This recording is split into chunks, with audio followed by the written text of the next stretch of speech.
Tonight, the president's pulling a page from his 2016 playbook, working to energize his base on immigration, now threatening to triple the number of troops he's sending to the border. Our military is out.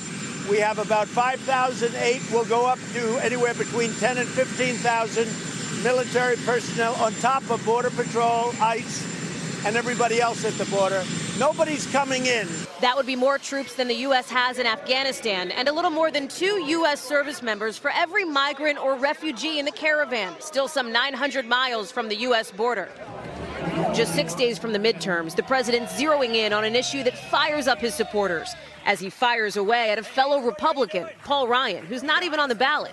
The president's tweeting the House Speaker should focus on holding the majority rather than giving his opinions on birthright citizenship, something he knows nothing about. Why are you attacking Paul Ryan? Birthright citizenship is a very, very important subject.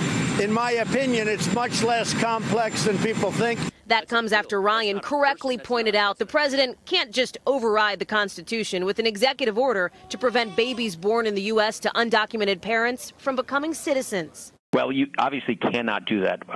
You cannot end birthright citizenship with an executive order. Even with pushback from his party, the president's not backing off, betting his base will turn out if he keeps the border battle front and center. The president tonight here in Florida is hoping to boost the chances of the Republican candidate locked in a tight race for governor in a state where early voting by Republicans has outpaced Democrats. But Democrats are hoping for their own shot in the arm when a different president, former President Obama, visits this state later in the week. Lester, both parties in an all-out final blitz to Election Day. Hey, NBC News fans, thanks for checking out our YouTube channel. Subscribe by clicking on that button down here, and click on any of the videos over here to watch the latest interviews, show highlights, and digital exclusives. Thanks for watching.